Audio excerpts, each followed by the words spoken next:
신랑은 부흥의 기회를 놓친다. 기도하겠습니다.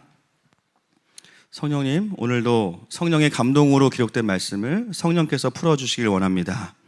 각자의 삶에 말씀하여 주시고 이 중요한 마지막 때에 하루하루의 퍼즐을 맞춰가는 삶으로 축복하여 주옵소서. 오직 주님의 영광과 십자가의 복음만 드러나기를 소망합니다. 예수님의 이름으로 기도합니다. 아멘. 이제 오늘 사도행전 50번째 강의인데요. 지난주에는 성령의 감동을 받은 예언자와 사도 바울의 부르심이 충돌하는 장면을 같이 함께 살펴보았습니다. 사실 감동이 다른 건 아니었어요. 그죠? 똑같은 메시지를 알고 있었지만 사도 바울은 좀 더 큰 그림이 있었고 또 어떤 성령의 은사보다는 더 상회하는 게 뭐예요? 가장 은사 중에 강력한 은사가 사랑의 은사입니다. 그런 일이 있다 할지라도 나는 이 길을 가야 된다. 소명과 부르심. 그래서 예언자들의 예언이 틀린 것은 아니지만 그들은 어떤 부분에서는 두려움의 베이스 위에 있었다면 사도 바울은 사랑의 베이스 위에서 그 대가지불을 하면서 그 길을 선택하는 장면들을 보게 됩니다. 그리고 이제 사도 바울은 선교 여행을 떠나기 시작하는데 가이사랴에서 예루살렘까지 이제 가게 됩니다. 이 길이가요 어느 정도 되나 보니까 한 100km 정도 됩니다. 100km.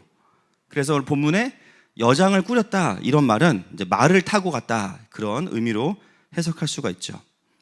근데 이 가이사랴에서 예루살렘으로 가는 여정에서 사도 바울 혼자만 가는 게 아니에요. 함께 가는 무리들이 늘어나는데 오늘 본문에 보니까 가이사랴에서 또 다른 제자들이 합류해서 가게 됩니다. 그러면서 함께 가는 그룹 안에 한 사람을 소개하는데 그 중에 누가 있냐면 16절 말씀 보겠습니다. 시작. 가이사랴에 몇 제자가 함께 가며 한 오랜 제자 구브로 사람 나손을 데리고 가니 이는 우리가 그의 집에 머물려 함이라. 자, 누구를 소개하고 있습니까? 나손입니다. 나손. 아마 오늘 처음 읽어보신 분도 계실 거예요. 사도행전을 숱하게 읽어도 근데 여러분 아주 짧은 표현이지만 이 성령의 영감을 받은 역사학자인 이 누가는 이 나손을 그 무리 중에 한 사람을 포커싱하고 있습니다. 이 사람에 대한 정보가 사실 많진 않아요. 본문에 2가지 정도밖에 없어요. 근데 그 중에 가장 큰 이유가 뭐냐면 구브로 사람, 여러분 구브로 사람 하면 떠오르는 사도가 누가 있죠? 바나바가 있습니다. 그렇죠. 바나바가 이제 같은 구브로 사람 나손을 데리고 가는데 그 이유가 뭐냐? 우리가 그의 집에 머물려 함이라 이렇게 나옵니다. 즉 나손은 어떤 사람이에요? 예루살렘에 집이 작아다 전세다? 대출이 있다 없다? 없다. 예루살렘에 자기 집이 있어요. 그렇죠? 오늘 본문이 주는 정보는 그걸 굉장히 중요하게 여깁니다. 여러분 이게 왜 중요하냐면요, 이미 예루살렘은 하나님의 부흥이 가장 먼저 임했던 곳이 예루살렘이에요. 그때 강력하게 센터로 사용되었던 집들이 있어요. 이미 대표적인 집이 어디입니까? 마가의 다락방이죠. 여러분 다락방에 100명 넘게 들어가는 다락방 재벌이다 아니다? 완전 재벌이다. 그렇게 되시길 축복합니다.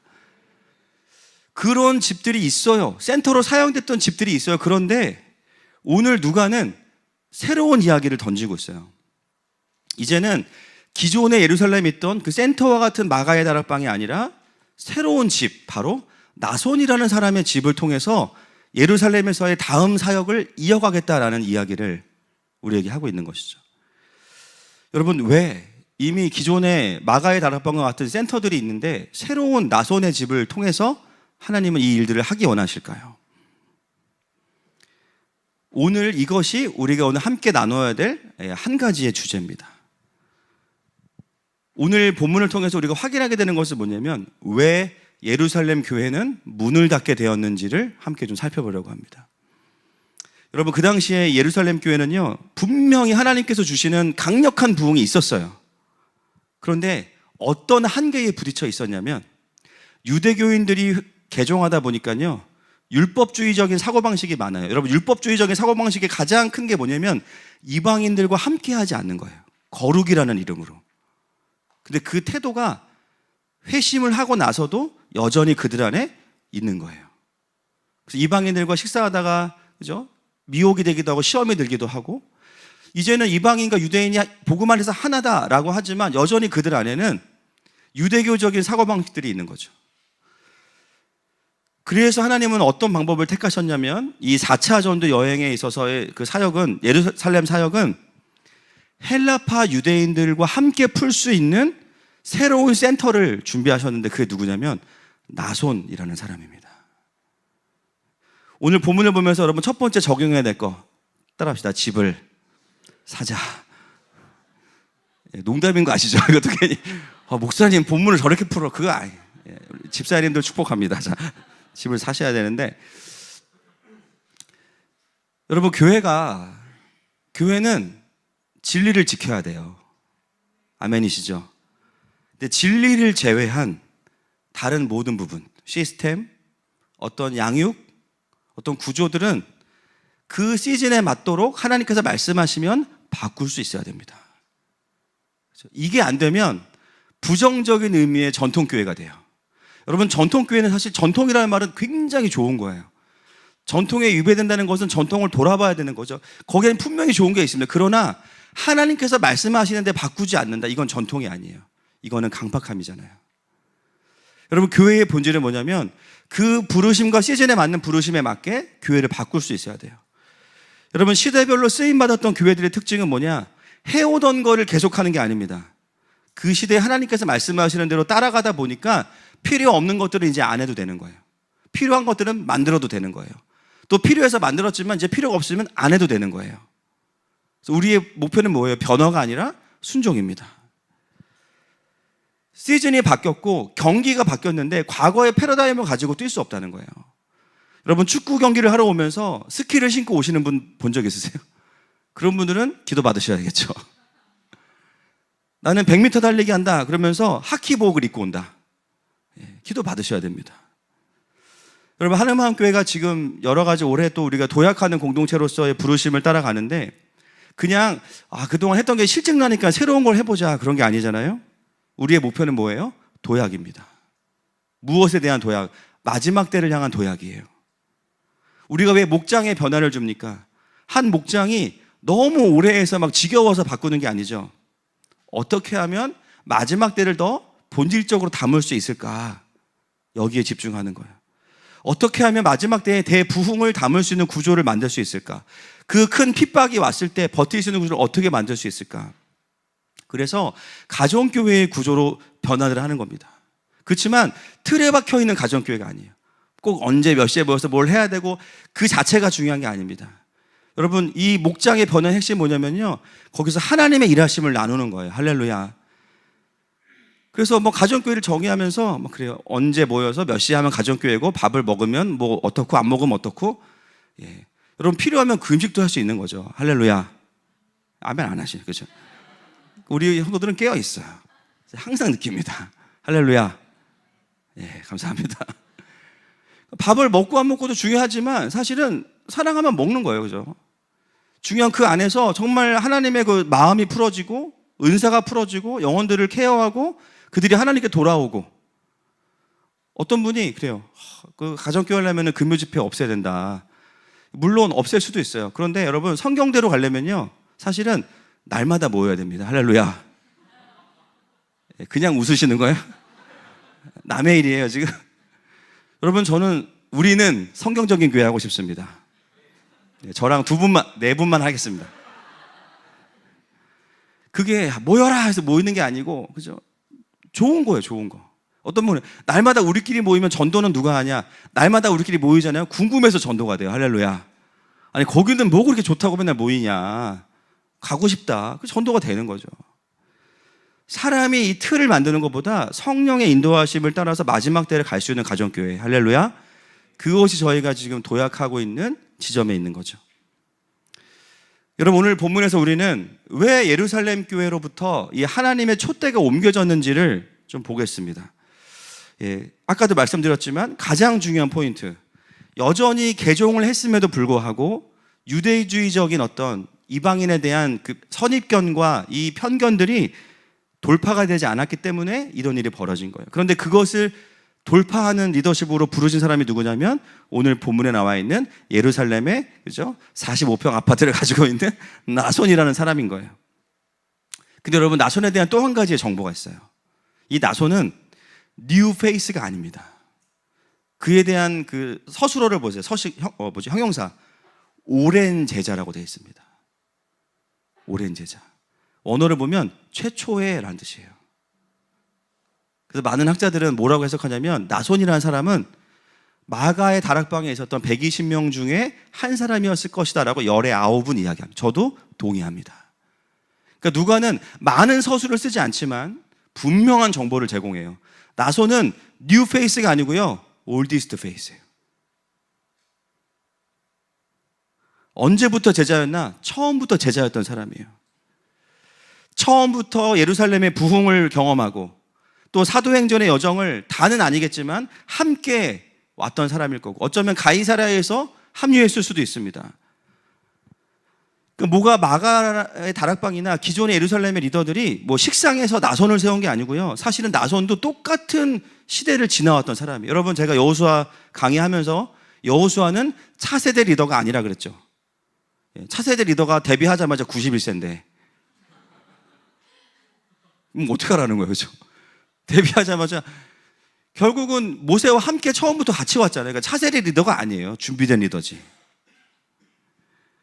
그러니까 나손은 뭐냐면, 마가가 식상하니까 좀 새로운 사람을 좀 발굴하자, 나손. 근데 나손을 왜 쓰셨냐? 나손은 이름도 그렇지만 헬라파 유대인입니다. 뭘 의미할까요? 이방인들에 대한 부담이 없어요. 편해요. 유대인으로서 개종한 히브리파 유대인들은 이방인들과 함께하는 시간이 불편합니다. 나손은 이미 그게 태생적으로 괜찮고요. 또 하나는 이방인들의 부흥을 보면서, 이방인 교회가 세워지는 것을 보면서, 아, 이제부터의 시즌은 뭐냐면 이방인의 부흥이 일어나는 시즌이구나. 한 세 사람에 대한 이해가 있는 상황에서 예루살렘으로 갈 수 있는, 근데 거기에 마침 또 뭐가 있어요? 집이 있어요.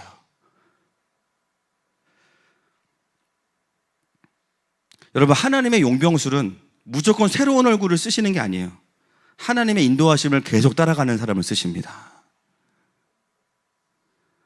나는 언제 쓰임 받냐? 저 사람은 벌써 막 뭐 목자가 되고 막 뭐가 되고 막 나는 언제 달릴 수 있냐? 여러분, 그것도 그 마음도 이해가 되지만 오늘 본문이 말하는 건 뭐냐면, 계속해서 하나님의 일하심을 따라가다 보면 하나님이 나를 더 쓰시는 때가 온다는 겁니다. 여러분, 나손이 왜 이제서야 잠깐 등장할까요? 다른 그동안 초기에 등장했던 영적인 카리스마가 있는 리더들에 비하면 가진 게 별로 없는 거예요. 바나바 어때요, 여러분? 자기의 전부를 팔아서 사도들의 발 앞에 내어놨어요. 나손 집 안 팔았어요. 팔아도 은혜, 안 팔아도 은혜. 할렐루야. 심지어 땅값이 올랐어. 그 집을 주님이 쓰실 줄 어떻게 알았냐고요. 나손은 바나바만큼 올인도 못했던 사람이에요. 그 초대교회 부흥을 보면서. 그리고 신라 같은 그 선지자적인 막 예언을 경험하고 막 환상을 보고, 나손 눈 감으면 잠밖에 안 와. 예배 끝나고 뭐 먹지? 이 생각밖에 안 해. 강력한 사도 바울의 카리스마. 나손은 아무 카리스마가 없어. 무카리스마. 겸손한 디모데, 그죠? 나손은 심지어 겸손하지도 않아. 이름이 나손 아니에요, 그죠? 죄송합니다. 국가재단에 이게 부작용이 돼야 돼. 계속 예배하니까. 여러분, 오늘 이 나손이라는 존재는 우리에게 진짜 여러 가지를 이야기해요. 하나님은 또 다른 차원에서 나손의 삶을 주목하고 계셨어요. 나손이 잘했던 게 뭔지 아세요? 오랜 제자라는 거예요. 오랜 제자. 그냥 뭐 평가할 게 없어. 그죠? 야, 너는 교회를 진짜 잘 나온다. 그죠?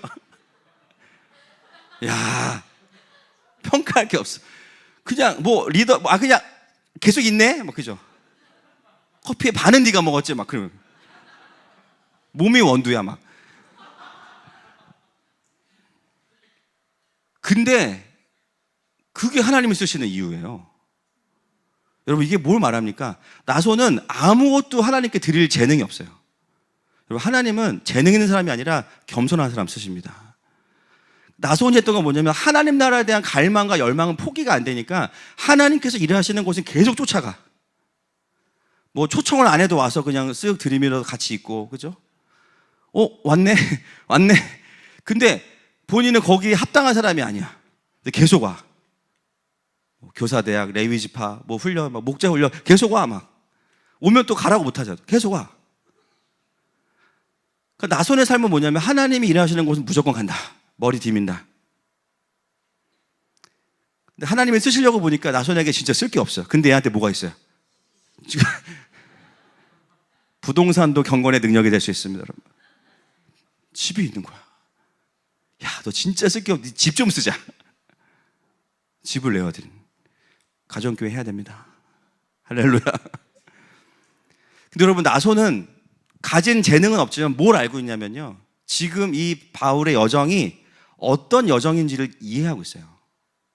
지금 예루살렘을 처음 가는 게 아니지만 지금 가는 여정 속에서 어떤 일이 벌어져야 되냐면 이방인 교회와 유대인 교회가 연합하는 거예요. 그러려면 반드시 돌파해야 하고 도약해야 되는 게 뭐냐면 이방인이나 헬라파 유대인들에 대한 불편함이 반드시 돌파가 돼야 되는데 나손은 그게 되어 있는 거예요. 그래서 그 집이 새로운 시즌에는 새로운 사도적인 센터로서 쓰임받게 되는 거예요. 나손의 마음이 얼마나 기뻤을까요? 그죠?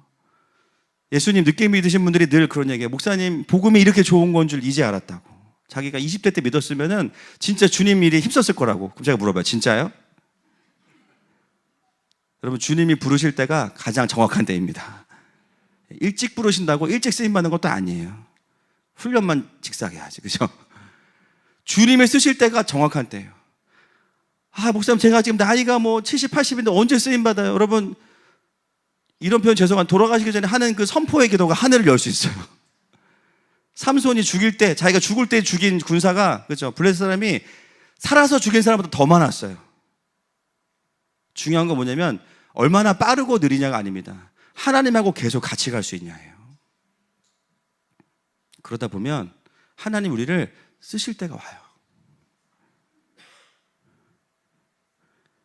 여러분, 집 팔지 마시고, 할렐루야. 재개발 얼마 안 남았습니다. 버티시고. 중요한 거는 하나님의 여정을 따라가는 게 중요하다는 거예요. 여러분, 하늘마음교회도 이런 나손과 같은 교회가 되었으면 좋겠습니다. 여러분, 저희 교회는 어떻게 보면 되게 전통교회스럽죠. 어떻게 보면 굉장히 레디컬해요. 그러니까 오해를 많이 받아요. 신비주의냐? 신비롭지, 신앙생활은. 그죠? 근데 보면 성경 강해를 해. 그죠? 그래서 사람들이 처음에는 순복음인가? 장로교인가? 순장로교. 할렐루야.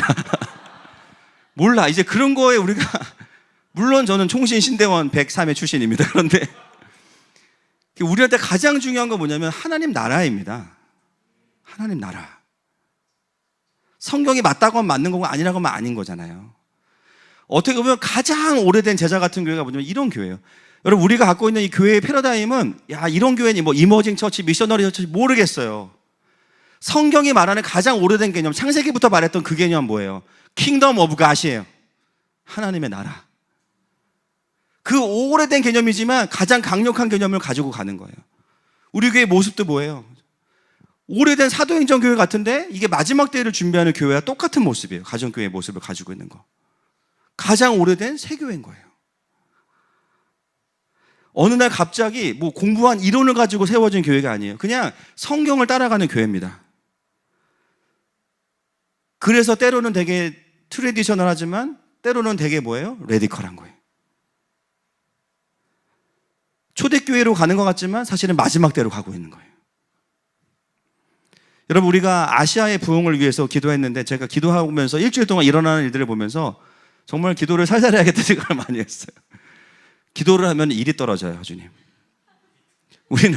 우리는 그냥 기도를 했거든요. 왜 일을 주시나? 그걸 지금 깨달았어요. 네. 여러분, 결국 기도하면서 우리가 지금 누리는 건 아시아의 나라들이 도움을 요청해요.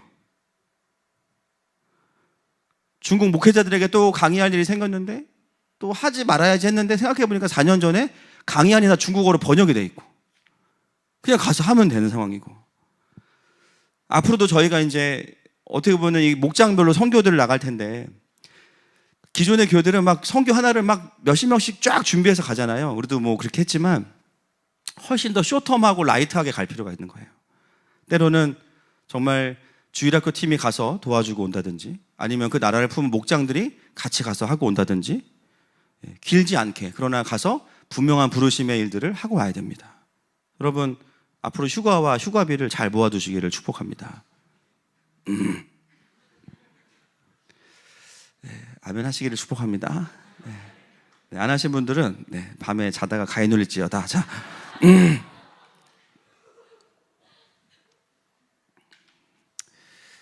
결국은 교회가 뭐 돈이 많고 뭐 사람이 이래서 사역하는 것이 아니라 하나님 일하심을 따라가다 보면 하나님이 쓰실 때 그냥 쓰임 받으면 되는 거죠.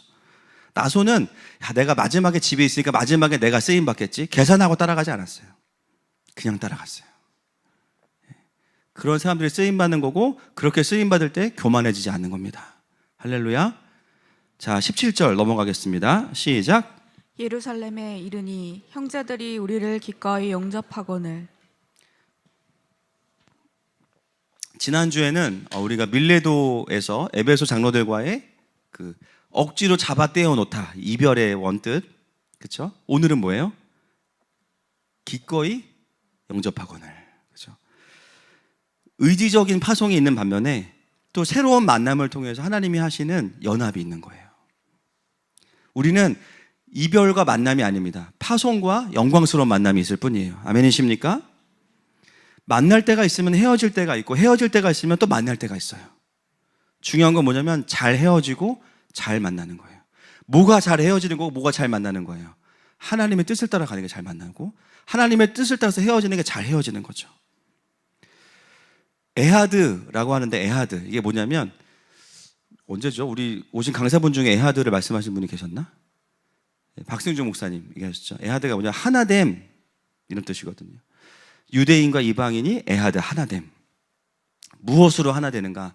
문화적인 차이, 언어의 차이, 많은 차이가 있는데 어떻게 하나 되냐면 복음 안에서 하나 되는 겁니다. 자, 그리고 하나님 안에서 하나 되는 거예요. 사도행전 21장 19절 보겠습니다. 시작. 바울이 무난하고 하나님이 자기의 사역으로 말미암아 이방 가운데서 하신 일을 낱낱이 말하니.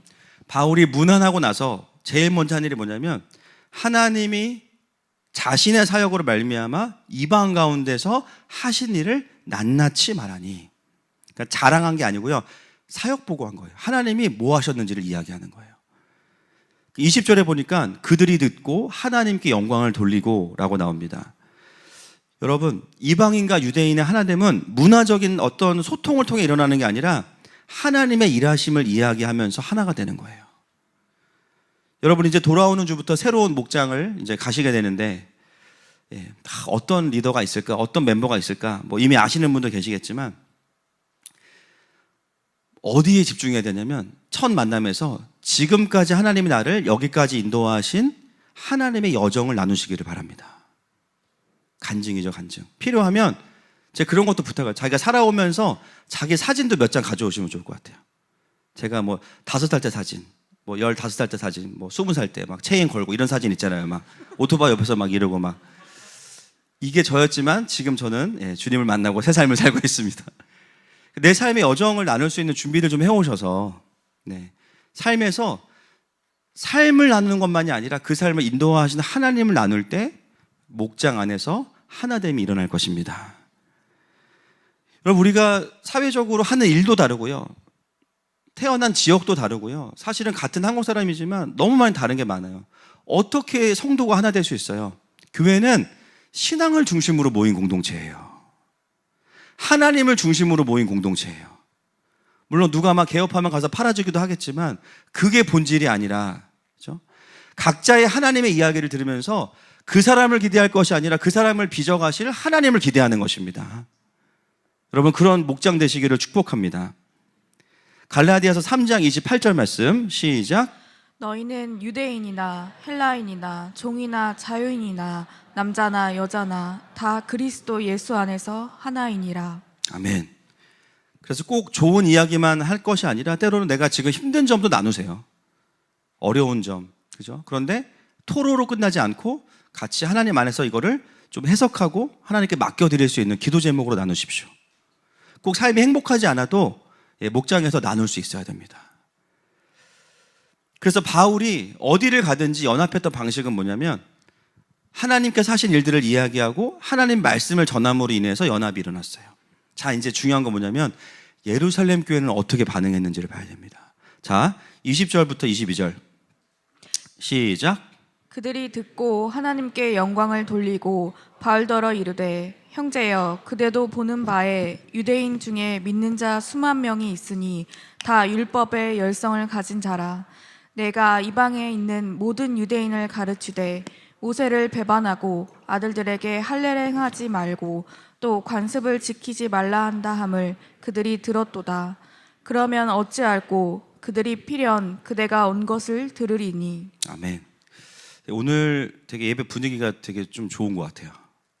왜 그런가 보니까 성찬식을 했잖아요, 우리가. 여러분, 올해 포도주가 좀 숙성이 많이 됐어요. 그리고 아까 모자랐어요. 내가 봤을 때는 2번 드신 분이 한 몇 분 지금 계셔요. 그래서 세례 2번 받으시길 축복하고.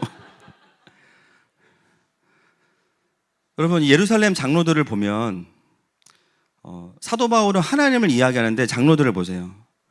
바울이 왔어요. 사도 오랜만에 왔어요. 지금 여러분 이 예루살렘 교회가 세워진 지 27년 지난 때에 지금 왔거든요. 사도 바울이 오면 여러분 어떤 기대감이 있겠어요? 와, 바울을 통해서 우리가 다시 좀 말씀을 듣고 영적으로 일어나야지. 할렐루야. 그런 기대감이 생길 거잖아요. 근데 예루살렘 교회 장로들은 뭘 했냐면 말씀을 전할 기회를 주는 게 아니라 자신들이 가지고 있는 염려로 사도 바울을 묶어버립니다. 그래서 오늘 핵심이 뭐냐면 이들의 핵심. 제가 오늘 설교 제목을 이걸로 하려다가 말았는데 22절 띄워주세요. 오늘 설교의 핵심 4글자가 있습니다. 시작. 뭘까요? 그렇죠. 우리하고 어찌할 거예요. 바울이 왔으면 기뻐야죠. 근데 반응이 뭐야? 어찌할꼬. 왜? 그동안 바울이 이방인들에게 설교하면서 이야기했던 율법에 대한 어떤 메시지가 왜곡이 된 거예요. 여러분, 바울은 율법을 부정한 적이 없어요. 율법주의를 뭐라고 했지? 율법의 완성이 예수님이시잖아요. 할렐루야. 그나마도 잘못 오해하고 있어요. 근데 바울이 오면 어떤 일이 벌어질 거냐? 어떤 충돌이 일어날 거냐? 지금 예루살렘 교회의 성도들의 주류가 어떤 사람들이냐면 열심히 율법주의로 살다가 개종하고 기독교인이 된 사람들이거든요. 근데 이들이 뭐가 문제냐면요, 그 열성을 가지고 그대로 기독교인이 된 거예요. 율법주의의 본질은 율법이 틀렸다가 아니라 뭐가 문제라고 했어요? 인간의 의가 다루어지지 않은 사람들이 교회의 주류가 되면서 자기 주장들을 막 하는 거예요. 그걸 말씀으로 예루살렘 교회가 다루지 않은 상황에서 사도 바울이 오니까요, 장로들이 뭐가 고민이냐면 이거 충돌나겠는데? 어찌할꼬.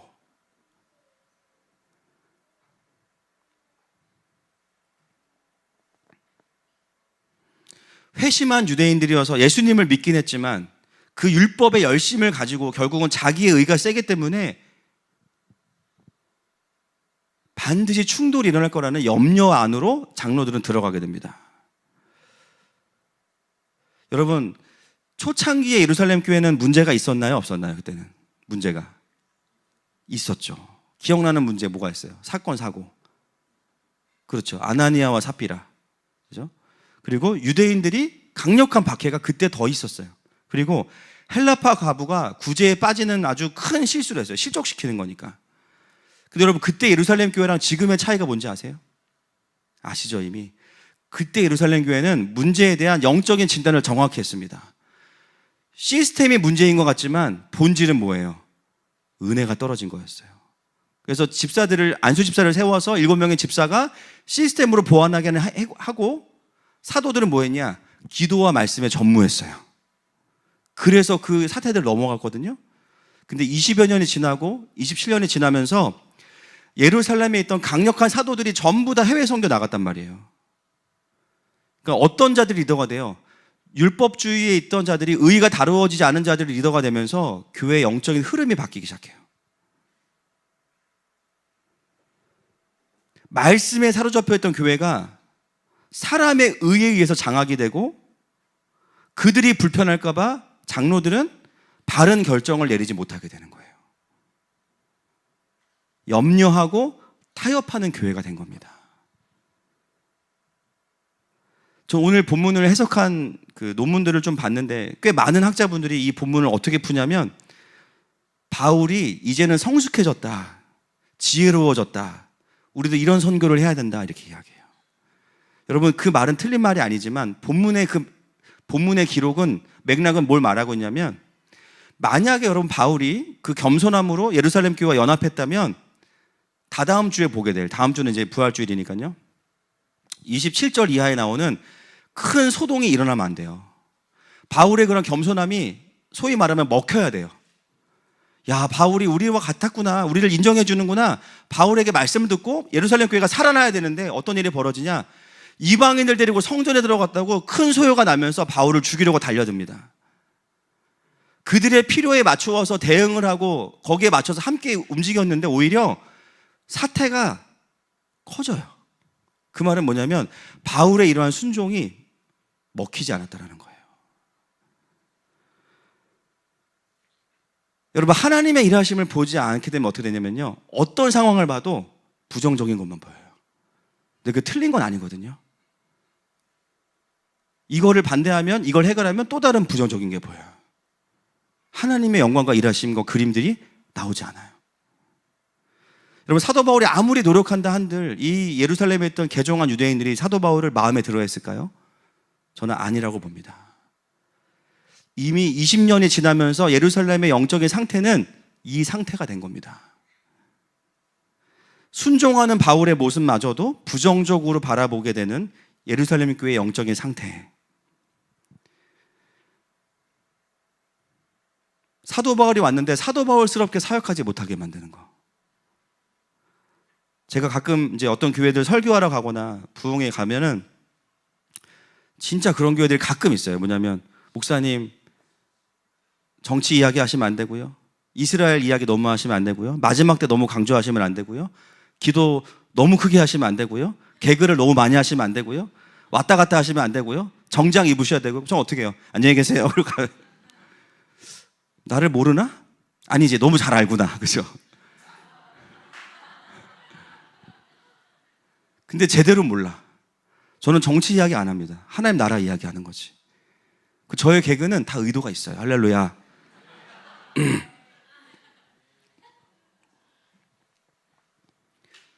그리고 왔다 갔다 하는 이유는 제가 갈때 원고가 없기 때문이에요. 원고가 있으면 뭐해, 내 마음대로 하는데. 그러니까 안 되는 거예요. 그러니까 이게 말씀을 들으려고 부른 건지 사람들 비율을 맞추려는 건지 모르겠어요. 그럼 어떤 강사가 오거나 어떤 팀이 오면 그 팀이 가장 그 색깔을 잘 펼칠 수 있도록 열어주고 거기서 은혜를 받는 게 가장 건강한 거예요. 아멘이십니까? 뭐 이단이 아닌 이상은. 여러분 교회들이 어디에 갇혀 있냐면 잘못된 균형 강박증에 갇혀 있어가지고 교회는 이래야 돼라는 박스 안에 교회를 다 가둬놨어요. 성경도 이 틀을 넘어가면 성경을 잘라버려요. 철저하게 사람에게 맞춰가지고, 철저하게 그냥 그 어떤 신학의 틀에 딱 맞춰가지고 숨이 안 쉬어지는 거예요. 이 말씀을 전할 것 같으면 이 사람이 걸리고, 저 말씀을 전할 것 같으면 저 사람이 걸리고, 이렇게 하면 이 사람이 불편하고, 저렇게 하면 저 사람이 불편하고. 가장 어려운 교회, 300명에 모여서 300개의 교회를 해달라고 하는 교회죠. 여러분 그런 것들이 많아질수록 교회에 풀어지는 말씀이 제한이 되는 거예요. 제한이 되는 거예요. 그래서 어떤 부분에 있어서는 목회자가요, 메신저가 성도들과의 삶을 좀 거리를 두는 게 맞을 거예요. 전 실패. 그냥 욕을 먹으면서 설교해야겠다. 오늘 이번 주는 누구를 표적서 이런 게 없어요. 저는 사실 본문 따라가는 건데.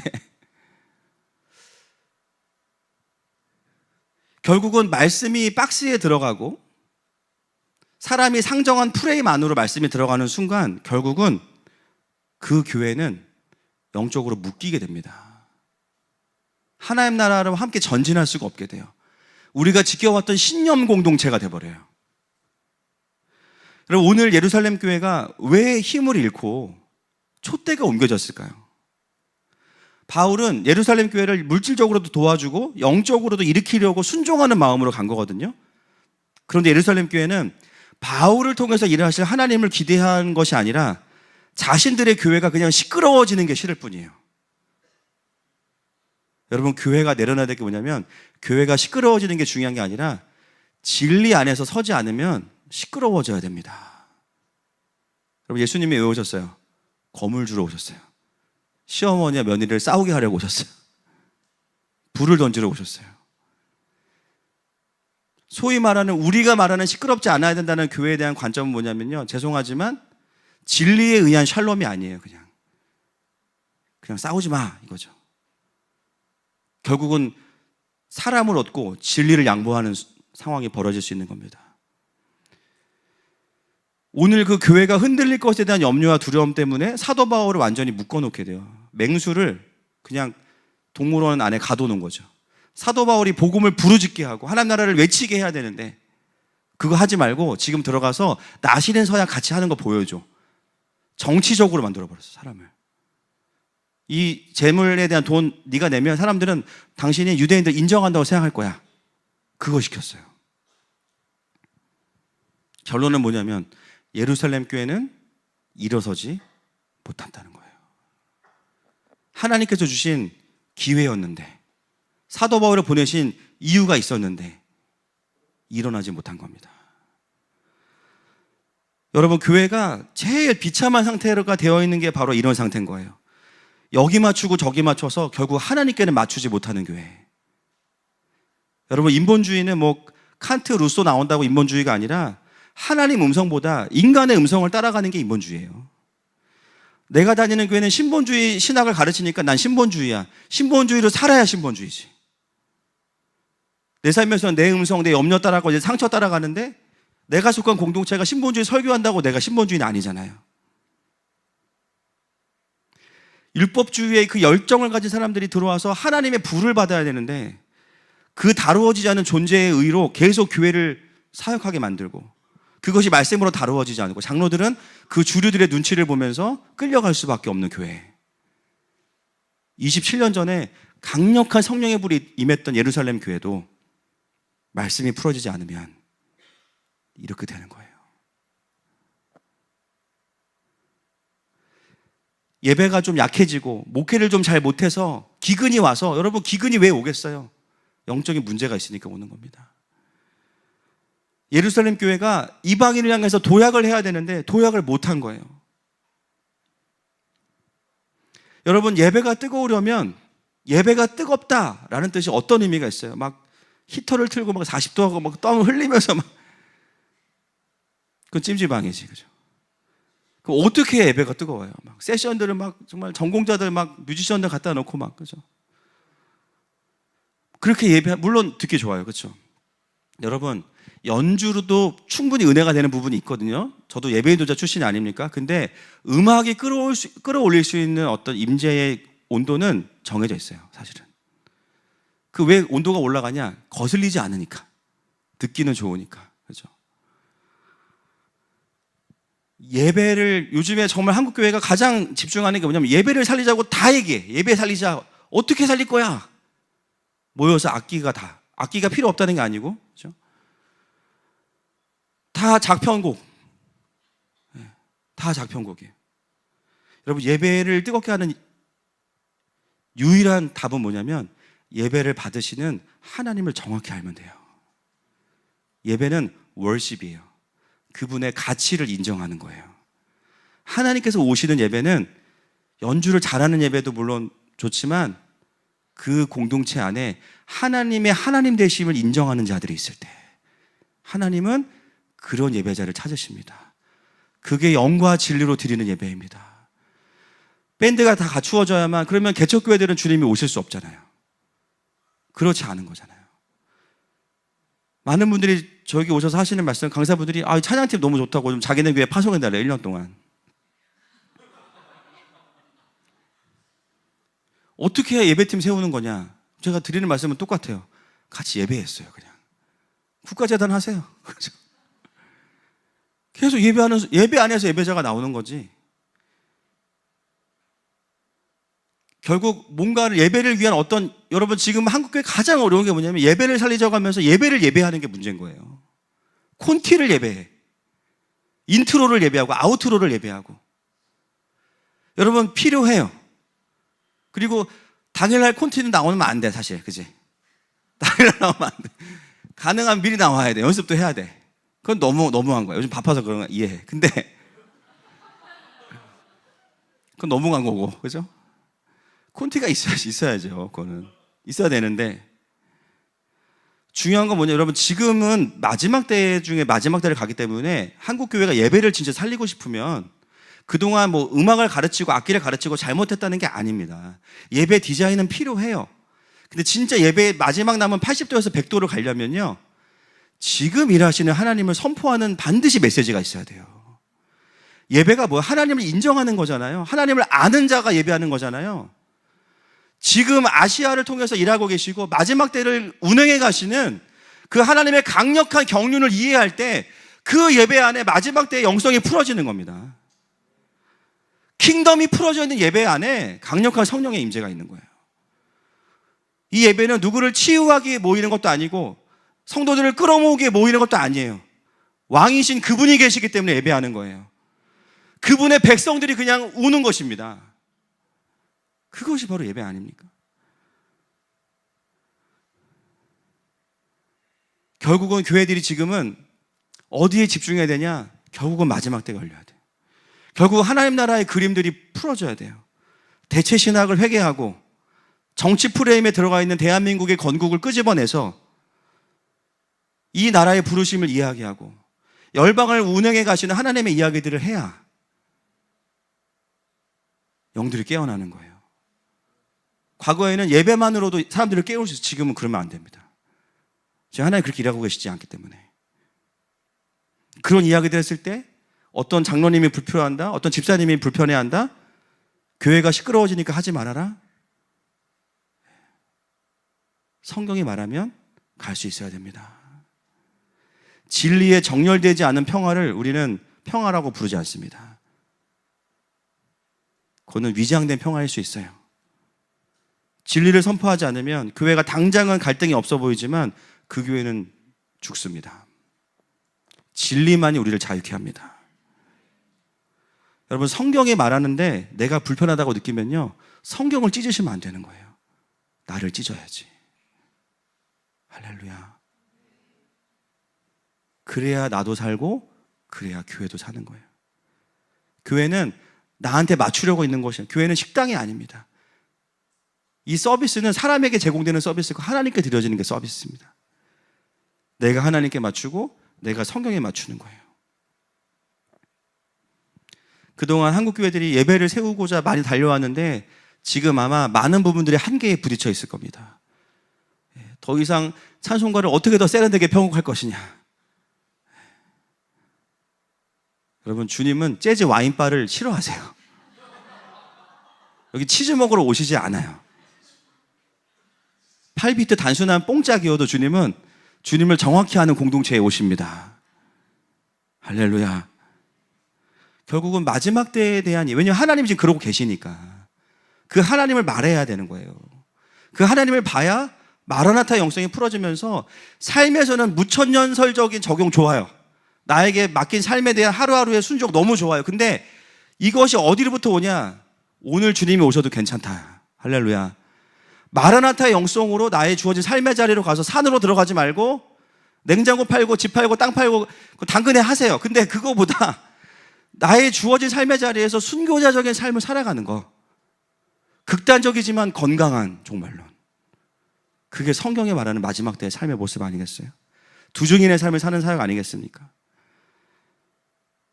하나님은 그런 예배자를 찾으십니다. 이걸 도약하면 그 공동체 예배는 80에서 100도 넘어갈 거고, 그러지 않으면 아무리 노력하고 아무리 많은 학기를 추가시켜도 덜 익은 컵라면을 먹게 될 겁니다. 여러분, 예루살렘 교회는요, 사도 바울이 왔을 때 전적으로 영적인 주도권을 사도 바울에게 넘겼어야 돼요. 그걸 실패한 겁니다. 그리고 다시 예루살렘 교회가 사람의 의가 아니라 그리스도의 도에 복종하게 했어야 됩니다. 그랬으면 예루살렘 교회는 살았을 거예요. 그래서 오늘 이 사건은 흘러가는 스토리 중에 하나가 아니라 예루살렘 교회가 문 닫게 되는 사건인 거예요. 교회는 하루아침에 문 닫는 게 아니에요. 서서히 어떤 교회도 그렇게 탄생한 교회는 없으니까. 하는마음 교회도 예외는 아닙니다.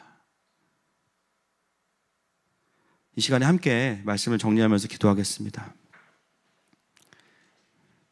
여러분, 하나님은 우리를 예루살렘 교회 같이 사그라드는 교회가 아니라 천천히 가더라도 나손과 같이 하나님과 함께 가는 교회로 부르셨어요. 이 메시지가 누군가에는 위로가 될 거고요, 누군가에게는 도전이 될 겁니다. 주시는 감동대로 말씀을 받으시면 되겠습니다. 오늘 우리가 분명한 복음이 아니라 계속 내 안에 의와 염려와 두려움 때문에 타협하게 만드는, 그래서 하나님의 말씀이 와도 사도적인 말씀이 풀어지지 못하게 하는 그 지점을 향해서 우리가 좀 성령의 조명하심을 구하고 회개하는 마음으로 함께 이 찬양 드리십시다.